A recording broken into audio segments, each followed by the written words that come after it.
তুমি সবাইরে জানাই দিবা এখানে যা শাকসবজি আছে সবাই জানে উঠায় নেয়, কারণ আমি চাই না এগুলোর উপরে ভালো পইরা তোমাদের অনেক লস হোক।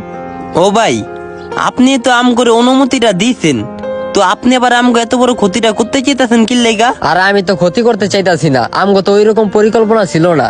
যেই আমরা জানতে পারলাম এই জায়গা দিয়ে নাকি ডেজারের পাইপ যাইবো, তো তখন চিন্তা করলাম যে ডেজারের পাইপ যেহেতু যাইবো, তো তখন আমরা ভালো ফেলা সব সমান করে আলামু। ও ভাই, আপনারা তো এই জায়গায় কাম কাজ ধরবেন না, এটা হচ্ছে খালি একটা জায়গা, কাম কাজ কবে না কবে ধরেন, তো হুদ্দ তুই ভালো ফালায়া আমাকে এই চাষবাসটি নষ্ট করবেন কি লেগা?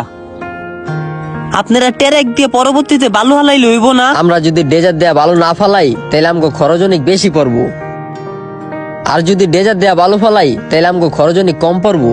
ও ভাই, আপনি যদি ডেজার দিয়ে বালু ফালান, চাচার ক্ষেত আমার ক্ষেত সবার ক্ষেতে যত যা আছে নষ্ট হয়ে যাব। এই যে লাউ গাছটি কয়দিন হয়েছে মাত্র লাগাইছি, পালন শাক গাছটি এখন অতটা বড় হয় নাই, লাল শাক গাছটি এখনো ছোট ছোট, এই সব গাছ একবারে শেষ হয়ে যাব গা। এমনি দেশের কি একটা অবস্থা দেখছেন আপনি? হ্যাঁ, দেশের চাহিদা অনেক বেশি দ্রব্য মূল্যের, কিন্তু উৎপাদন কম। এই ক্ষেত খামার নষ্ট হয়ে যেতেছে দেখা দ্রব্য মূল্যের দাম অনেক বৃদ্ধি হয়ে যেতেছে গা।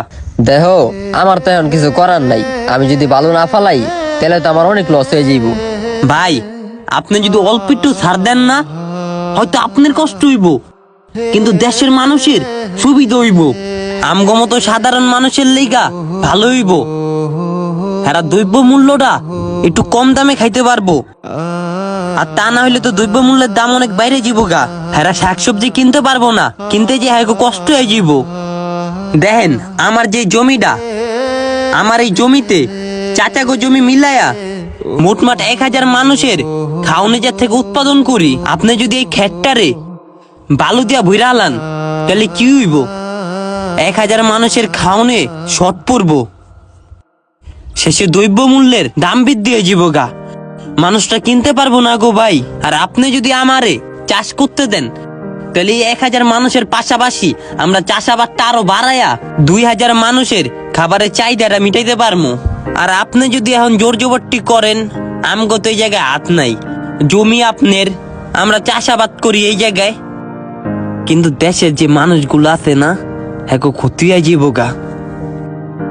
আপনারা তো বড় লোক, আপনাকে ওরকম ক্ষতি হইব না, ক্ষতির মুখোমুখি আপনাকে পড়তে হইব না, দ্রব্য মূল্যের চাহিদা বাইরে যাব। ভাই কৃষক এমনি কইমা গেছে গা, এখন আপনি যদি বাধা হয়ে দাঁড়ান কৃষক আরো কইমা যাব গা, কৃষি ক্ষেত্রে অনেক বড় একটা আঘাত পড়বো।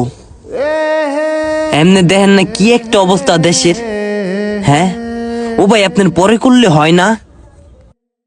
পরে যদি ডেজার হ্যাঁ ওই সময় লাগলে কইরেন, আগে রাস্তাটা উন্নত হোক, ভালো দিয়া বইরেন। কি কোন ভাই, নাকি হপেই ভরবেন? একটু ভাইবা চিন্তা কর না ভাই। আচ্ছা আচ্ছা থাক, পরে ভালো ফালাই, এখন ভালো ফালানোর দরকার নেই। ভাই সত্যি বালু ফালাইবেন না? ফালামো না, তোমরা চাষবাস করতে থাকো। হ্যাঁ কইতে এই জায়গায় আর বালু ফালাইবো না, তাহলে আমরা চাষবাস করতে পারবো সুন্দর মতো এই জায়গায়, বুঝছেন চাচা? চাচা সমস্যা নাই, আপনি চালায় যান, খেতেই ক্ষতুই খেত সবটিতে চাষবাস আপনার শুরু লেগে এই করে। জায়গায় যত কৃষক আছে সবাই মনের থেকে দোয়া করব, আল্লাহ জানি আপনার ভালো করে। আর যেই সব মানুষ আছে দ্রব্য মূল্য কম দামে কিনতে পারবো, হ্যাঁও আপনার লেগে দোয়া করব। তেলে জায়গা আমি নাকি? আচ্ছা। কৃষক থাকলে দেশ বাঁচবে, কৃষক থাকলে দ্রব্য মূল্যের দাম কমবে, কৃষক থাকলে আমাদের মুখে খাবার জুটবে।